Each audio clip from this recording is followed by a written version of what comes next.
Edad Media.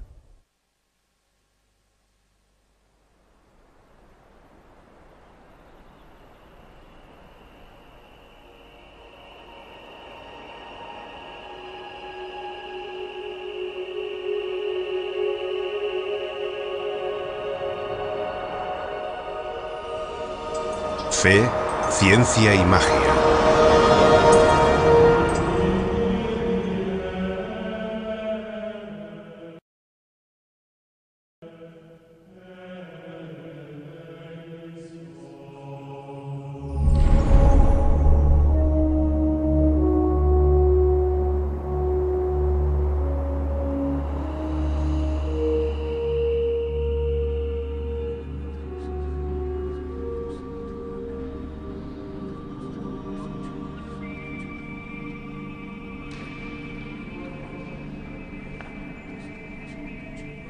En los siglos sucesivos a la caída del Imperio Romano de Occidente, el mundo pierde el antiguo orden propio y queda sumido en la incertidumbre.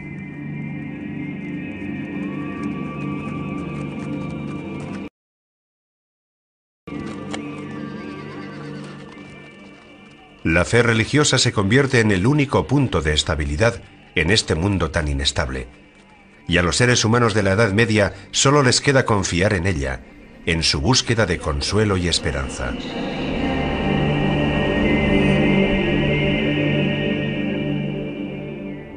Todo comienza en el año 303, cuando el emperador Constantino legaliza el ejercicio de la fe cristiana y continúa con Teodosio el Grande, que la declara religión de Estado. Es un proceso que a partir de entonces permite a la Iglesia adquirir un papel fundamental en la historia política y cultural europea. Esta gran transformación del Imperio Romano se produce en la famosa fecha del 313, con el llamado Edicto de Milán, que no es sino la confirmación de un edicto anterior, según el cual el cristianismo, tras haber sido parcialmente perseguido por las élites, por algunas élites del Imperio Romano, con Constantino se convierte en la religión del imperio, es decir, pasa a ser una religión legalizada. El cristianismo se extiende a todo el mundo conocido, y poco a poco hasta los reyes y las poblaciones bárbaras se convierten a él.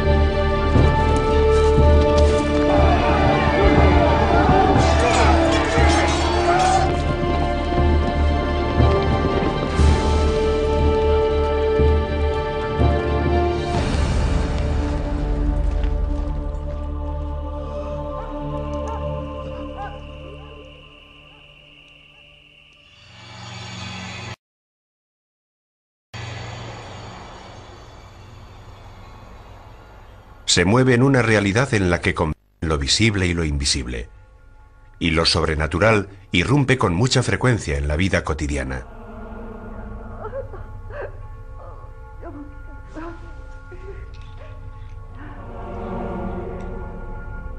La magia se basa en el principio de que hay una relación concreta entre las cosas que se ven y las que no se ven. Que las cosas que no se ven están animadas por fuerzas espirituales y que existe la posibilidad de entrar en contacto con estas fuerzas. Y actuando sobre estas fuerzas se puede modificar la realidad.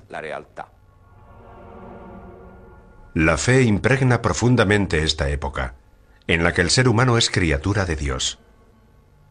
La vida cotidiana, las relaciones con los demás, el conocimiento del mundo, el sentido del tiempo, el significado de la muerte, todo se mide según parámetros divinos.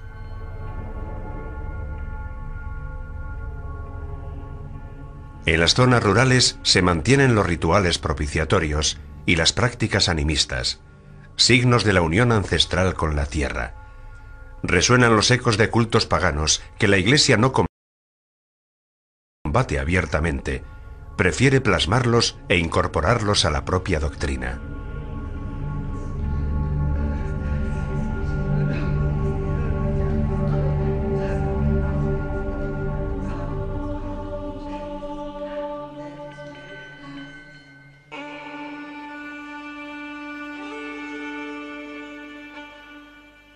En el siglo XII nacen las universidades, que se convierten en nuevos puntos de referencia culturales. Son frecuentadas por religiosos, pero no solo se dedican al estudio de la teología. El derecho, la medicina y las ciencias adquieren un creciente espacio y aportan nuevas reflexiones sobre el ser humano. Un ser humano errabundo, el medieval, que viaja por la tierra consciente de lo efímero de su existencia, comparada con la vida eterna que le espera en el más allá.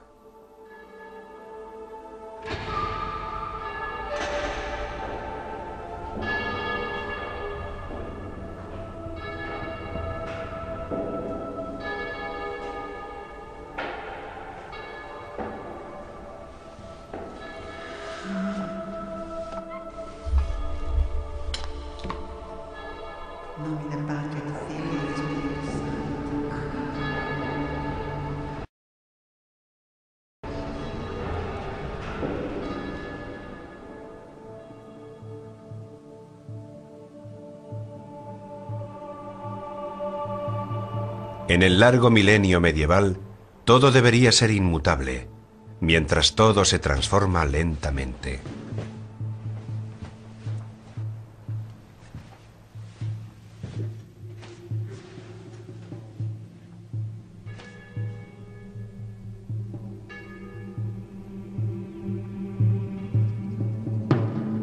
En un mundo turbulento que no ofrece puntos de referencia seguros, la respuesta a las crecientes exigencias espirituales del ser humano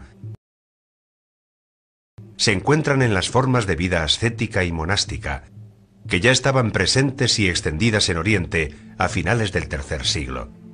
Se renuncia al mundo para emprender un camino de perfección, eligiendo una vida eremítica e ingresando en una comunidad religiosa.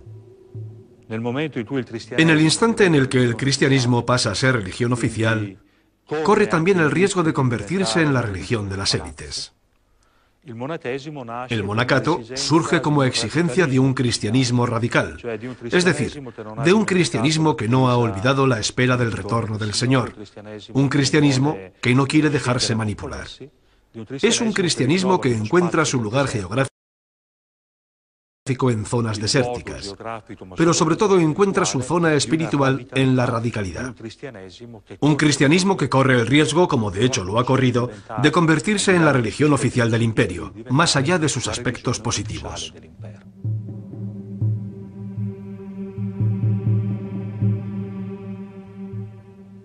Si la fuga solitaria hacia el desierto multiplica las formas espontáneas de experiencia de Dios, la opción monástica ciñe esas mismas aspiraciones a unas reglas muy concretas, obligándola a una rígida disciplina. Que nadie se arriesgue a dar o recibir cualquier cosa sin el permiso del abad. Ni piense que tenga nada propio, absolutamente nada, ni un libro, ni un cuaderno o una hoja de papel, ni mucho menos un lápiz, puesto que a los monjes ya no les permiten disponer libremente ni de su propio cuerpo, ni de su propia voluntad.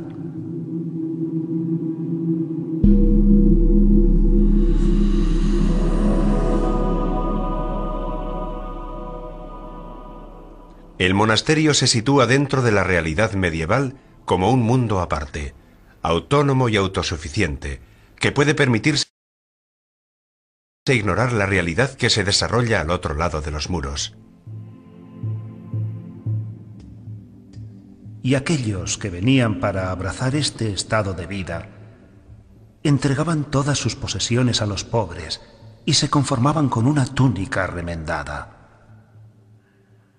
Aquellos que así lo preferían, con cíngulo y calzones, y no queríamos tener nada más.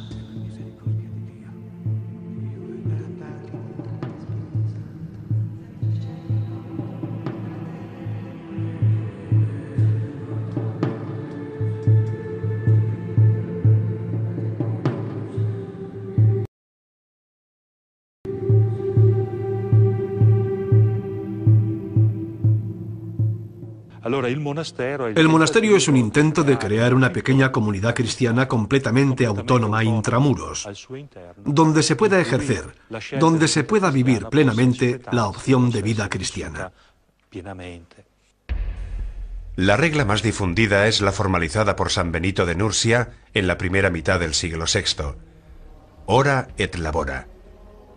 Junto a la oración también tiene cabida el trabajo, ya sea el trabajo manual que se desarrolla en la huerta del monasterio o el intelectual que se desarrolla en la biblioteca y en el scriptorium. La vida cotidiana y las tareas del monje quedan establecidas hasta el mínimo detalle en la Santa Regla: las oraciones, las lecturas, las comidas y el trabajo. Cuando hablamos de monaquismo, en Occidente el nombre que nos viene a la mente es el de Benito de Nursia. Benito de Nursia vive entre el 480 y el 546. Él también proviene de una familia noble, una familia importante en el ámbito romano de la época, de Nursia, para ser más exactos. Se ha formado en Roma, por lo que ha seguido el cursus, o formación que recibe todo hombre que tiene previsto meterse en política. Se decide por la vida monástica, primero en Subiaco, cerca de Roma, y posteriormente en el monasterio de Montecassino, en una serie de vivencias relatadas por el mismo San Gregorio Magno.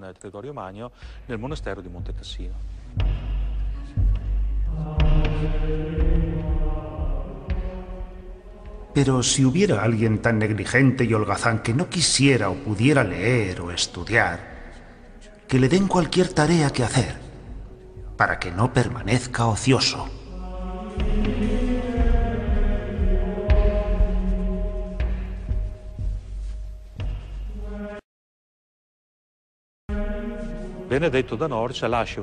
Benito de Nursia deja una regla que actualmente sabemos que no fue enteramente obra suya, sino más bien la reelaboración del estilo de vida en los monasterios de su tiempo, que se prolongará sucesivamente en la época carolingia. Por tanto, nos encontramos ya hacia el siglo IX. Esta pasará a ser prácticamente la regla con la que se identifica el monaquismo occidental, principalmente un monaquismo de tipo benedictino.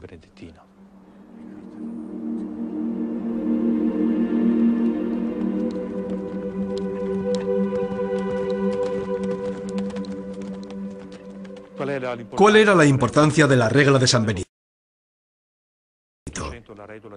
¿Y por qué la regla de San Benito sustituye en el siglo IX a las demás reglas monásticas que imperaban en otros monasterios?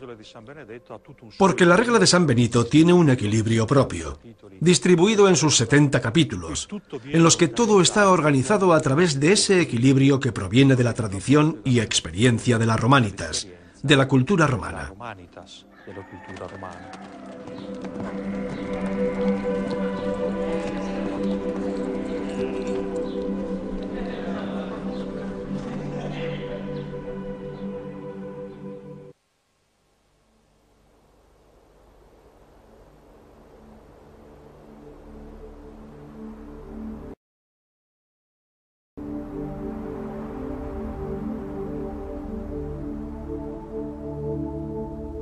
Mientras los monjes buscan su vida elitista de perfeccionamiento y huida de las cosas terrenales, la Iglesia institucional se reafirma ya desde el siglo V como sujeto político fundamental y como presencia firme y estable en el panorama cambiante de la Edad Media.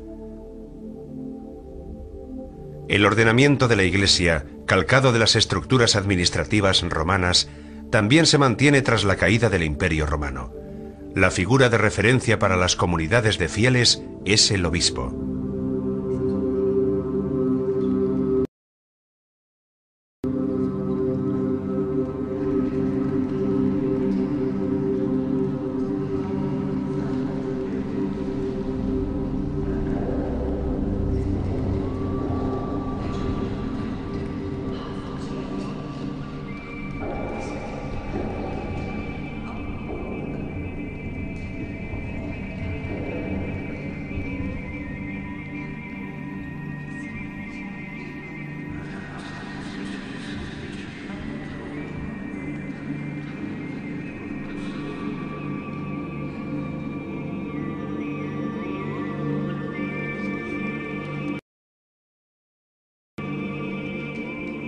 El papel del obispo en los primeros siglos de la Edad Media implica algo más que ser el guía espiritual de la comunidad cristiana. Está dotado de poderes civiles y, más genéricamente, políticos. Duomo, que significa catedral, deriva del latín domus, la casa del obispo, también llamada catedral porque el obispo tiene una cátedra. Es decir, el obispo es el pastor, es el quien enseña la verdad a los cristianos que lo quieren escuchar. Este es el significado etimológico. Desempeña el papel de defensor de la población romana a través de acciones diplomáticas con los representantes de los pueblos invasores y proporciona ayudas concretas gracias al patrimonio eclesiástico acumulado en las décadas anteriores, patrimonio que gestiona con la ayuda de clérigos y personal laico.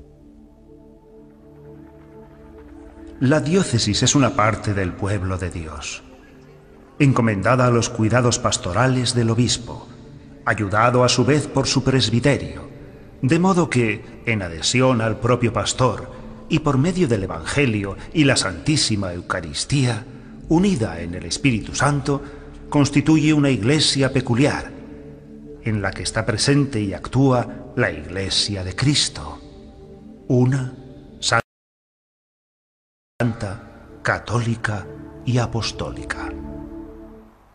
En una ciudad medieval resurgida, la catedral se convierte en epicentro de la vida religiosa, pero también en epicentro de un poder frecuentemente político. Recordemos que en la mayor parte de los casos, a menudo los obispos son también condes obispos o príncipes obispos, con todos los conflictos de investidura que ello conlleva, si son primero obispos y después condes, o primero condes y después obispos.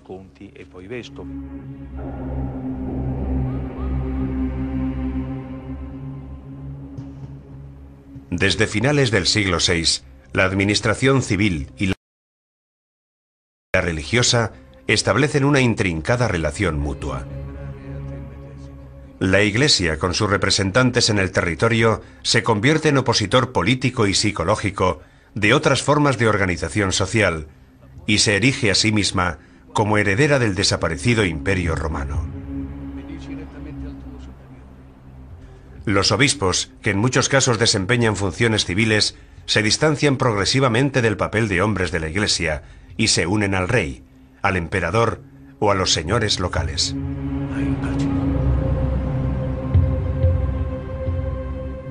El privilegio de la inmunidad, que comprende la exención de tributos y el de sinecura, o lo que es igual, la exención del ejercicio de las funciones sacerdotales, son la expresión perfecta de una Iglesia adscrita al poder.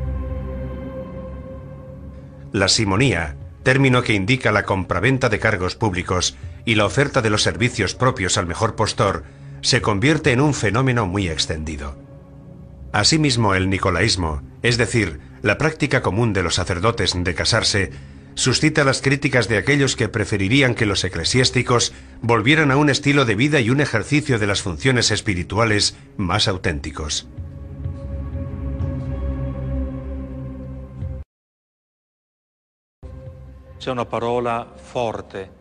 Este movimiento se caracteriza por la búsqueda del regreso a las formas de la Iglesia primitiva. Esto quiere decir que la consigna que impregna estos movimientos provocará su desencuentro con la Iglesia oficial, por lo que acabarán siendo declarados heréticos o no reconocidos. Es el regreso a las formas de la Iglesia primitiva. ¿Y cuál es la característica principal de la forma de la Iglesia primitiva? La de ser pobre. Gregorio VII es el Papa de la Reforma. Su Dictatus Papae del año 1075 pretende el retorno de la Iglesia a sus funciones de ejemplo y guía cristiana y reafirma la superioridad del sumo pontífice por encima de las demás autoridades terrenales. Tras las reformas gregorianas, el desencuentro es inevitable. La lucha entre el emperador Enrique IV y el Papa Gregorio VII por las investiduras de los obispos oculta otros problemas de índole más general, como quién es el verdadero heredero de Roma, qué figura puede aspirar a desempeñar un papel completamente universal y dónde están los límites entre el poder de la Iglesia y el poder del Estado. Es una pugna entre el poder espiritual y el poder temporal.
En la ciudad, aparte del palacio episcopal, símbolo de la presencia del obispo en el territorio, surge la catedral, lugar sagrado dedicado a las ceremonias religiosas.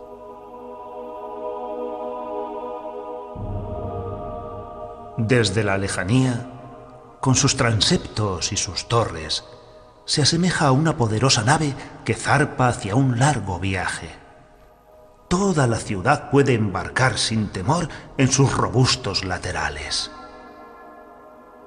La catedral, como el campo o el bosque, tiene su ambiente, su aroma, su luz, sus claroscuros, sus sombras.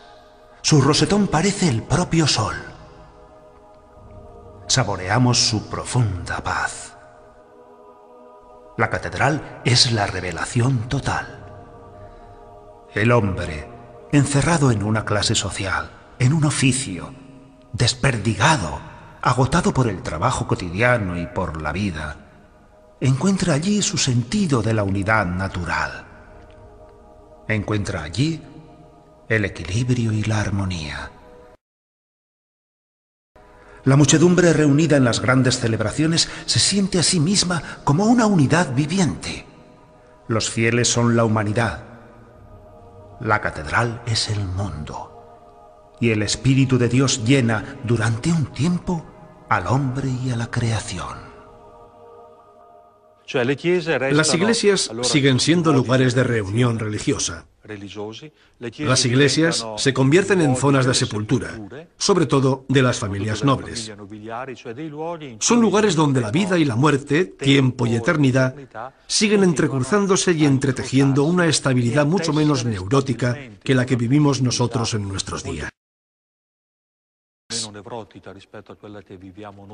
Ellos viven este entramado, este bosquejo del transcurso del tiempo, su significado y sus relaciones. Y todo esto sucede en un lugar con una profunda caracterización religiosa. Nosotros hemos perdido esta percepción.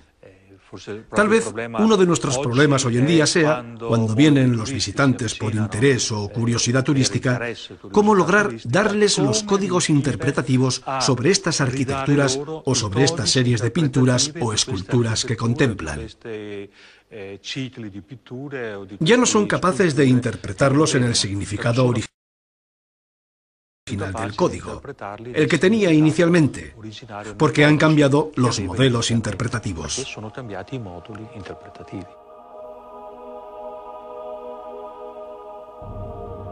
El feligrés se implica a través de una serie de sensaciones que impactan sus sentidos.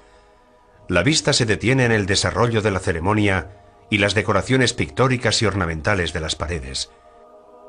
El olfato está estimulado por el olor a incienso.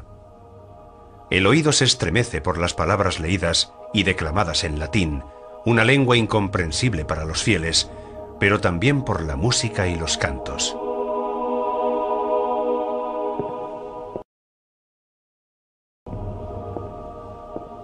Todas estas sensaciones se superponen y se entremezclan, ofreciendo al participante la posibilidad de entrar en contacto con la otra realidad de lo divino, y provocando en él un sentimiento de temor frente al misterio y la fascinación por un poderío que a duras penas logra intuir.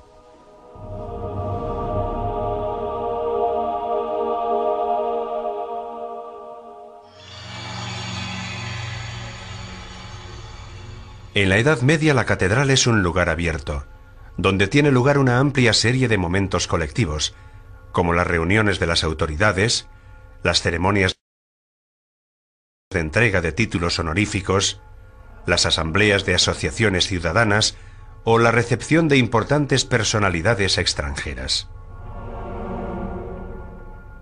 Fuera de la catedral se extienden espacios abiertos, a menudo los únicos de la ciudad medieval, atrapada en su maraña de callejuelas y angostas vías. En la plaza, lugar de socialización y encuentro, se desarrollan también las grandes predicaciones de los oradores que arengan a la multitud desde un tablado construido para la ocasión. Bajo el pórtico de la iglesia no es infrecuente que se coloquen puestos de notarios, cambistas y mercaderes, con la esperanza de que se vean obligados a ser honrados, dada la cercanía del lugar sagrado.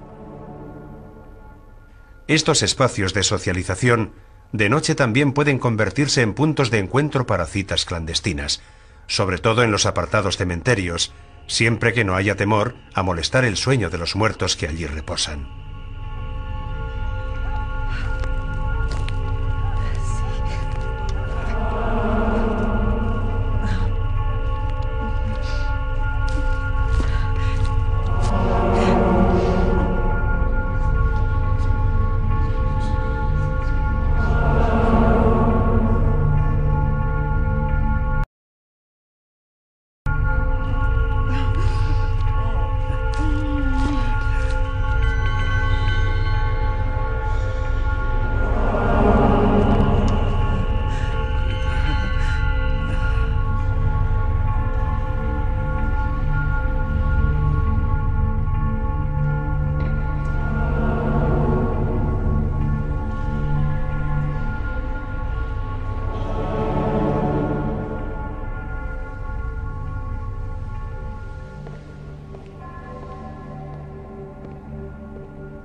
En los siglos XI y XII, en plena experiencia municipal, la religión ya es un fenómeno de masas, ha calado en todas las tareas cotidianas y marca el ritmo de las actividades humanas. La Iglesia es la que determina los días festivos. En festividades como el Carnaval, en la que todo está permitido, se suspende el orden social normal y se da rienda suelta a los impulsos primordiales. Incluso los religiosos relajan sus costumbres y son inducidos a contravenir sus preceptos y saborear los placeres del pecado.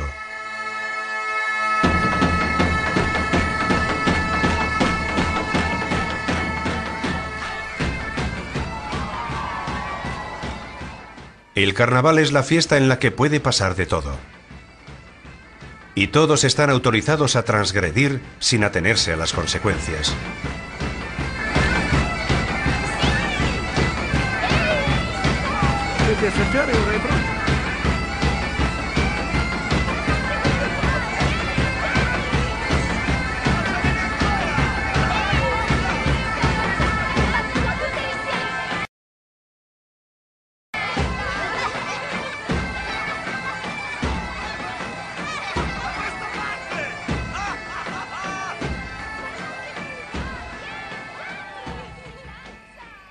Es el modo en el que la Iglesia y la sociedad ofrecen un espejismo de libertad a la plebe sometida.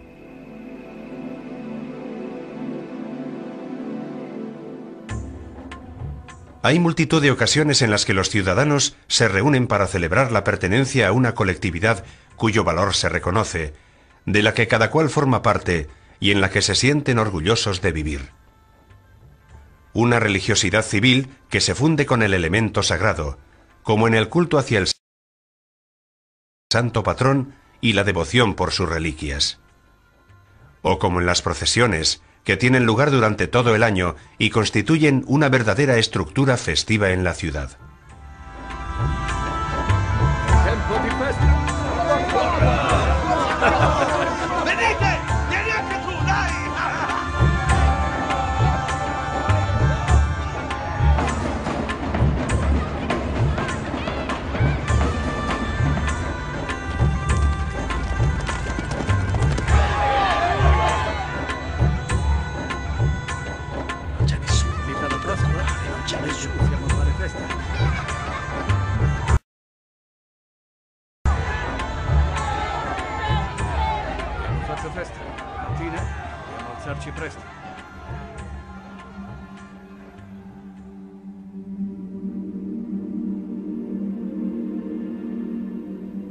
La transmisión de la cultura también se realiza a través de la óptica religiosa.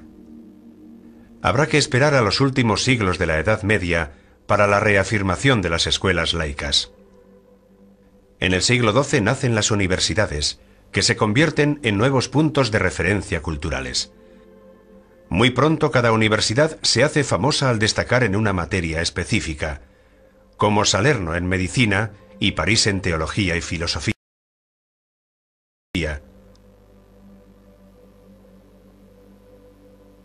La Universidad de Bolonia, la primera en ser reconocida oficialmente en Europa en 1158, muy pronto adquiere renombre por su facultad de Derecho. Y un grupo de estudiantes y catedráticos del Studium Bolognés, en conflicto con las autoridades ciudadanas, fundan una nueva sede universitaria en Padua, donde las escuelas laicas y eclesiásticas ya existentes animan una rica vida cultural. En la cultura medieval se pueden distinguir dos grandes corrientes que animan la universidad de la época. Está la corriente parisina, que es básicamente filosófica y teológica, y está la corriente que surge de Oxford, pero también de Padua. Padua es una filial de la Universidad de Bolonia, que era una universidad donde fundamentalmente se estudiaba Derecho. Pero llegados a un cierto punto, el derecho no es suficiente. Algunos profesores, algunos doctores de la Universidad de Bolonia se distancian y se van a Padua, a un ambiente que evidentemente era más tranquilo, más seguro y más libre, porque el ayuntamiento de Bolonia estaba sujeto, si bien indirectamente, al poder político del pontífice de Roma, mientras que el ayuntamiento de Padua se regía de una manera laica, por así decirlo.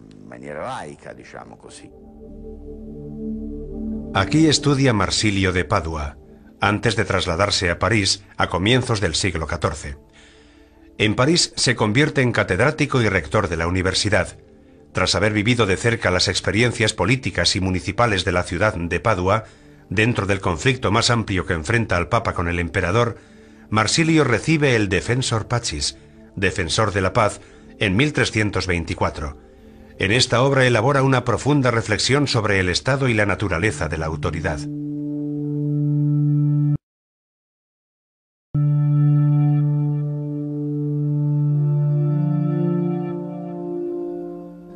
Digamos, por tanto, que el legislador o la causa primigenia y eficiente de la ley es el pueblo. Mediante su elección o voluntad, expresa con palabras en la Asamblea General de los Ciudadanos que ordena que se haga o no se haga una determinada cosa respecto a los actos civiles humanos, bajo la amenaza de un castigo o pena temporal. Bajo la máscara de honradez y decoro, el papado es tan peligroso para el género humano que allá donde no se le ponga freno, causará perjuicios muy graves a la civilización y a la patria.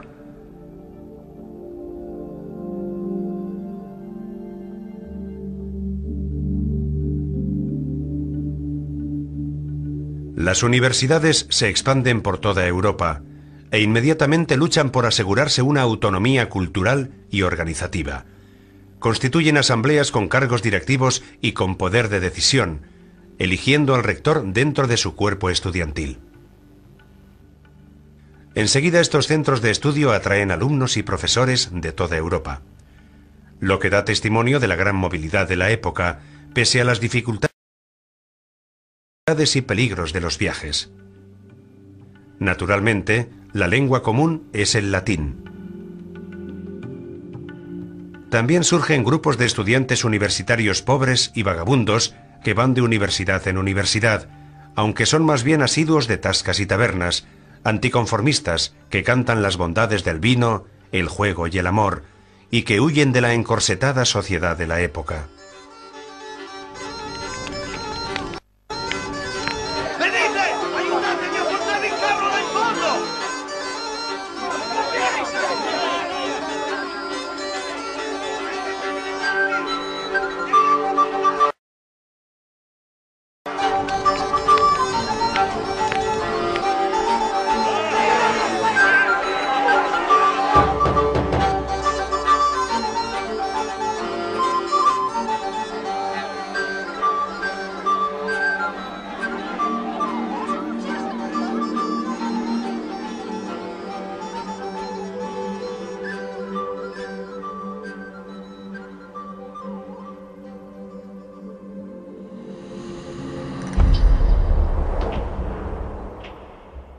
En Padua adquieren un gran valor las disciplinas científicas. En 1307, Pietro d'Abano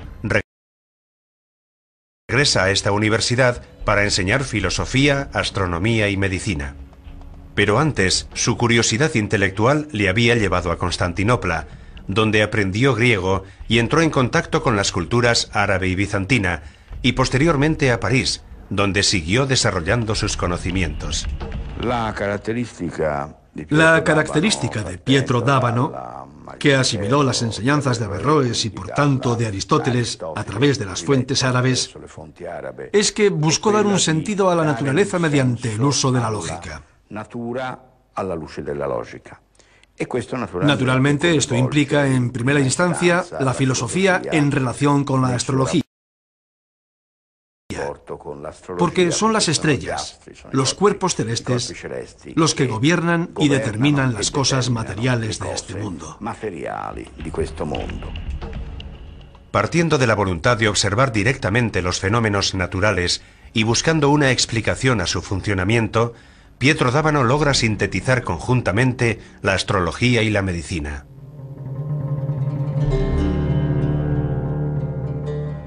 La astrología es necesaria para usar los medicamentos en el instante más adecuado, cuando la luna esté atemperada por planetas positivos.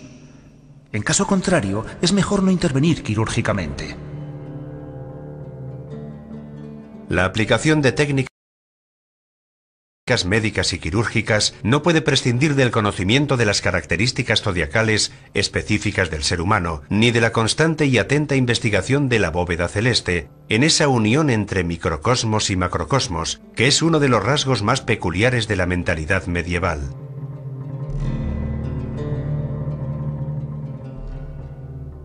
Si uno toma un purgante cuando la luna está en conjunción con Júpiter, su eficacia disminuirá. De igual modo, intervenir con instrumental quirúrgico en la zona enferma mientras la luna se encuentra en el signo del órgano enfermo es una cosa horrible. Pietro d'Abano no está solo. Toda la Europa de la época está entusiasmada ante los conocimientos importados a través del mundo árabe y judío, que aciertan de lleno en un problema extremadamente práctico y concreto en la realidad.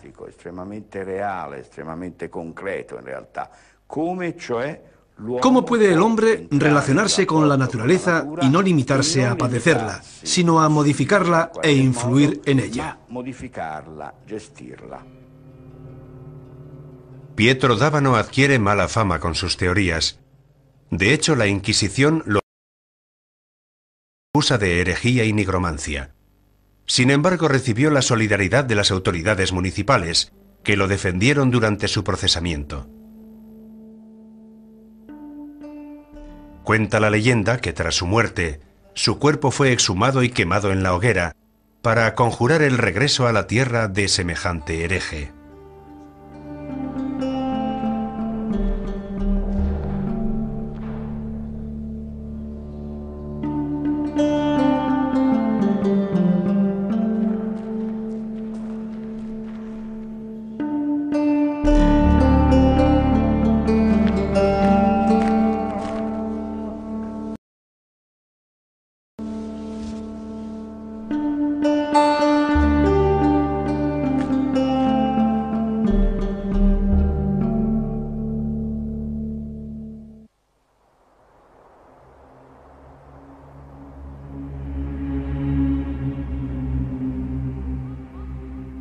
En el renacimiento intelectual del siglo XII, Occidente muestra una renovada atención por las prácticas astrológicas, consideradas como una síntesis entre ciencia y magia, y también por la astronomía, que junto con la alquimia alcanza un gran auge en Europa gracias al contacto con la cultura árabe, a pesar de los recelos de las autoridades religiosas, que ven en ellas una peligrosa afinidad con la magia.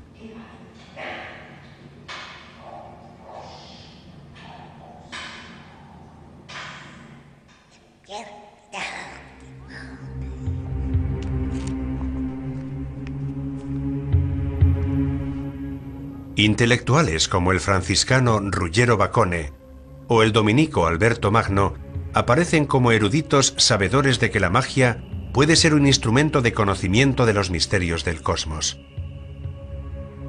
Se produce una revalorización de la magia como técnica al servicio de los objetivos prácticos del ser humano. Es una tendencia cultural que distingue entre la magia buena y natural, la que busca descubrir los secretos de la propia naturaleza, y la magia negra, ceremonial y demoníaca.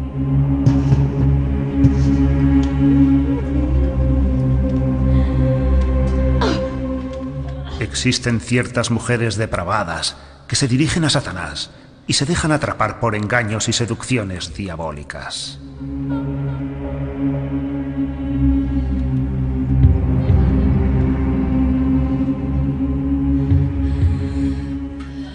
Creen y aseguran cabalgar por la noche a lomos de ciertas bestias en pos de Diana, diosa de los paganos, y en compañía de otras mujeres. Afirman que atraviesan amplios territorios, amparadas por el silencio de la noche, obedecen sus órdenes y algunas noches el diablo las llama a su servicio. La bruja es la mujer que elabora pociones mágicas, filtros de amor o venenos, y que se transforma en otras cosas. Se puede convertir en ave nocturna, puede matar a niños, incluso provoca abortos. Esta es la imagen general de las brujas. Las brujas, cuando eran procesadas por la Inquisición, siempre estaban acusadas de haber matado a niños, de haber robado su manteca para elaborar ungüentos milagrosos, ungüentos mágicos, y también de tomar parte en fiestas nocturnas, diabólicas, lo que nosotros conocemos como aquelarres, y de fornicar con el demonio. Las estructuras mentales paganas persisten agazapadas bajo una adhesión superficial a la nueva religión, en la que la adoración de los santos y sus reliquias mantiene una ancestral relación con lo sagrado, lo arcano, lo desconocido. Pero quiera el cielo que solo sean ellas las que hayan sucumbido a sus falsas creencias y que no hayan arrastrado a otros muchos a la perdición de sus almas. Tanto es así que muchos se han dejado convencer por estos engaños y creen que todo aquello es verdad. De este modo se alejan de la verdadera fe y cometen los errores de los paganos y creen que aparte de nuestro único Dios existen otros dioses o divinidades.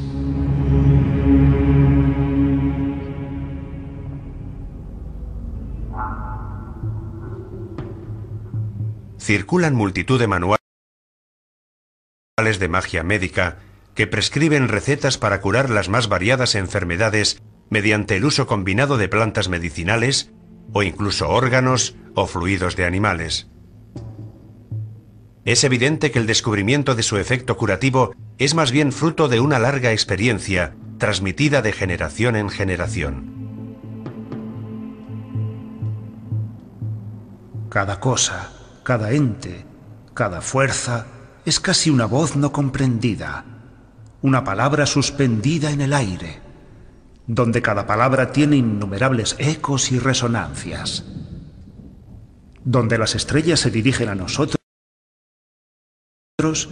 y se dirigen entre ellas, y se miran y nos miran, y se escuchan y nos escuchan, donde todo el universo es una conversación inmensa, múltiple, diversa, ahora silenciosa, ahora ruidosa, ahora en claves secretas, ahora en un lenguaje abierto.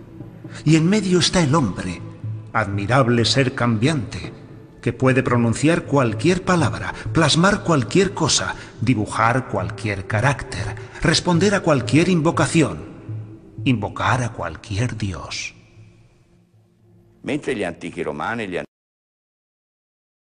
Los antiguos griegos y romanos Creían efectivamente que mediante la posibilidad de entrar en contacto con los espíritus que dan vida al mundo y son invisibles, se entraba en contacto con un lenguaje singular, compuesto de palabras, signos, cantos, colores, sonidos, olores.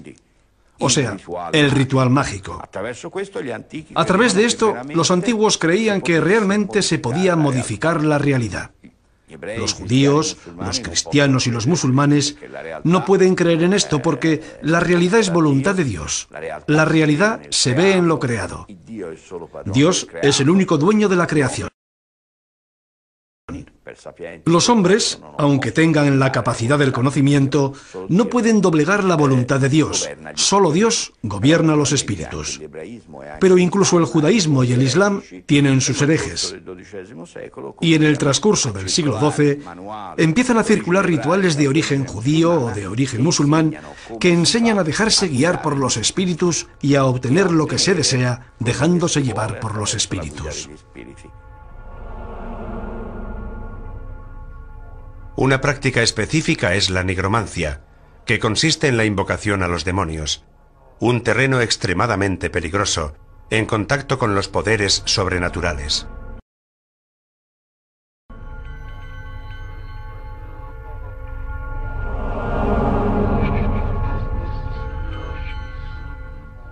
La palabra es un elemento fundamental del ritual mágico. También las oraciones, las bendiciones, los conjuros o los sortilegios, donde también entran en danza personajes de las Sagradas Escrituras.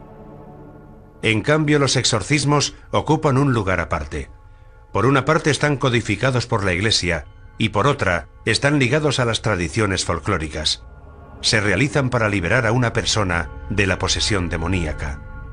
En el nombre y poder de nuestro Señor Jesucristo, sé erradicado de la Iglesia de Dios y de las almas redimidas por la preciada sangre del Cordero de Dios. A partir de ahora, no te atrevas, pérfida serpiente, a engañar al género humano, perseguir la Iglesia de Dios, ni agitar o cribar como el grano a los elegidos de Dios.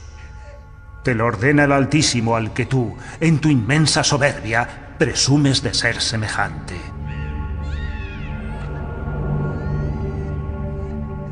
En el nombre y poder de nuestro Señor Jesucristo, te exorcizamos, espíritu inmundo, poder satánico, invasión del enemigo infernal, legión, reunión y secta diabólica.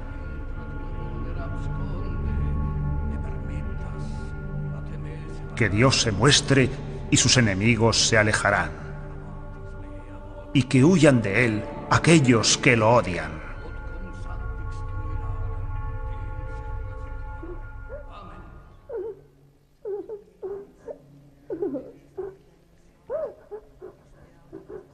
Así como el humo se desvanece, se desvanezcan ellos.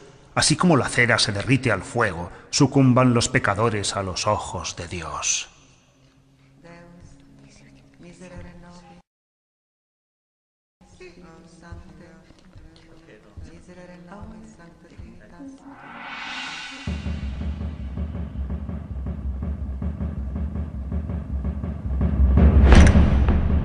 A partir del siglo XIV, las autoridades eclesiásticas extienden sus recelos a todo lo que tenga que ver con la esfera de lo mágico. Se plantean nuevos problemas teológicos, como el del libre albedrío, allí donde el refinamiento de la astrología parece proponer una especie de determinismo cósmico al que el ser humano está sometido. Avanza la idea de que la magia tiene efectos reales y que todas sus diferentes prácticas están relacionadas con el diablo.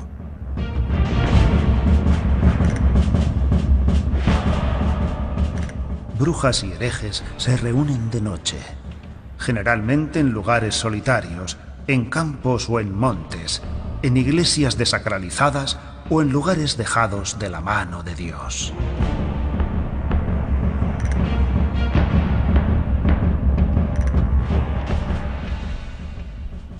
A partir de mediados del siglo XIII, la Inquisición o el juicio del hombre sustituye al juicio de Dios. Tras haber renunciado a la fe cristiana, profanado los sacramentos y rendido pleitesía al diablo, todo lugar frecuentado y bien iluminado se torna inhóspito para ellos. La Iglesia se defiende, y la Iglesia de aquella época está estrechamente ligada a la sociedad de aquella época. Hay una relación por la que la Iglesia también posee poderes civiles y sociales, y la sociedad de la época está muy unida a ella. Lo que para la Iglesia es una herejía, también puede ser un delito para la sociedad civil. Llegado el momento, la Iglesia se defiende instituyendo una serie de tribunales que de hecho serán los tribunales de la Inquisición. Al principio, estos tribunales, que solo deben decidir la heterodoxia o la ortodoxia de los acusados y nada más, están dirigidos por los obispos. Pero entregar a los obispos este poder, evidentemente implica aceptar que las diócesis se hagan con una importante autonomía. Este no es el proyecto de la Santa Sede, no es el proyecto de la sede romana. Es entonces, a partir de principios del siglo XIII, con el gran Inocencio III, cuando la Inquisición pasa de ser episcopal a ser pontificia. En 1278, más de 200 cuerpos arden en la arena de Verona. La noche se ilumina de repente con el fuego purificador.